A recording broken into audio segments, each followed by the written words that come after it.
Young and Restless reveals Tamara Braun's first airdate, and how her character is tied to Genoa City. The plot thickens. We now know both when Tamara Braun will first appear on The Young and the Restless, Tuesday, October 14th, and how mystery woman Sienna Bacall is tied to the canvas. Who is Sienna Bacall? Turns out, Braun's character owns a nightclub in LA, which just happens to be where Sharon and Nick's son Noah is at present.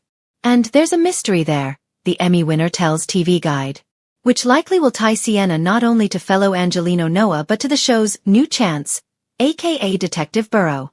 Hey, as long as Noah isn't Mr. Mopey Pants this time around, we're good with whatever. Young and Restless is undergoing a major shake-up. Braun's debut comes at a time of great change for The Young and the Restless. CBS' longest-running current daytime drama just got a new co-executive producer, more on that here. And the actress is one of 4 incoming cast members.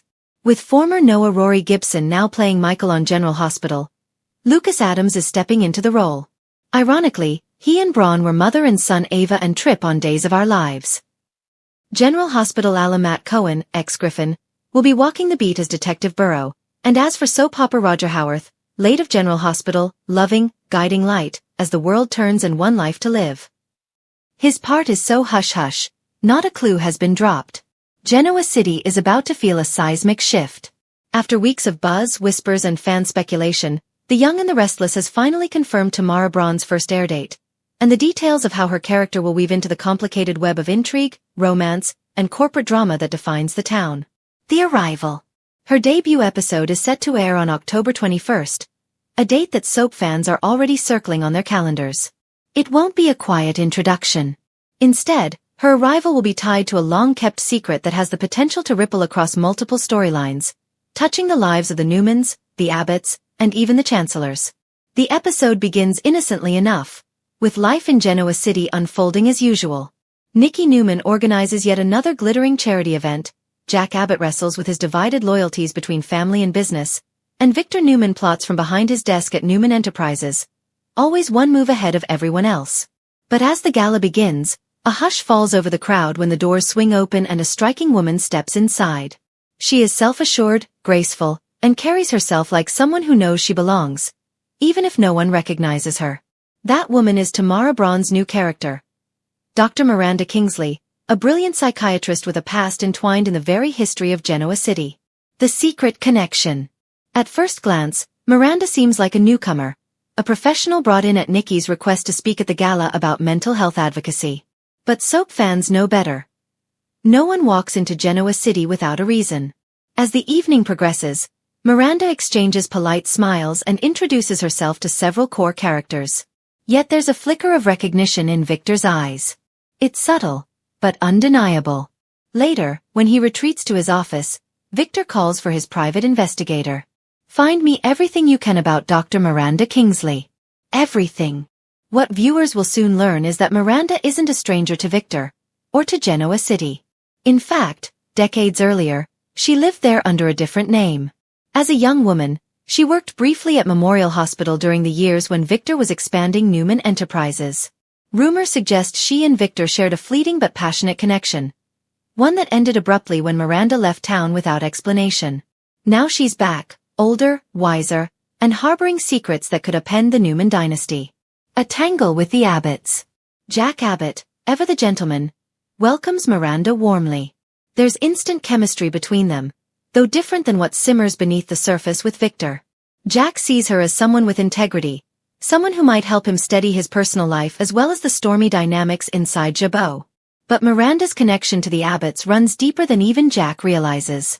In her private scenes, it's revealed that Miranda is the half-sister of Ashley Abbott, the result of a long-buried affair their father, John Abbott, had during a painful separation set to come weeks after Miranda's arrival, in a shocking cliffhanger where Ashley and Miranda confront each other at Crimson Lights.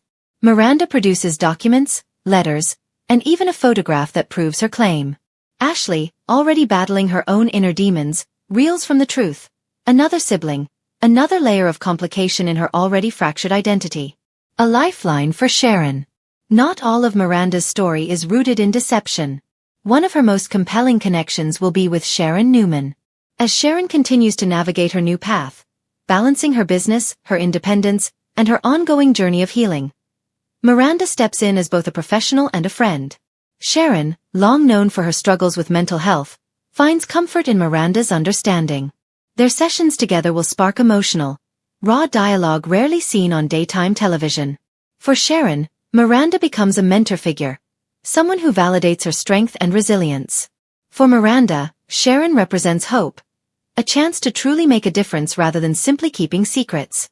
The brewing conflict. Of course, no Genoa City resident can stay neutral for long. As Victor investigates Miranda's past, and Jack grows closer to her, the tension between the Newman and Abbott families threatens to reignite into a full-scale war.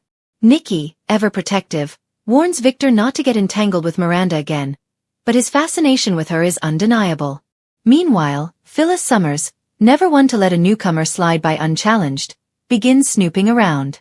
She overhears fragments of conversations, catches Miranda in lies about where she's been, and quickly realizes that the woman is hiding something.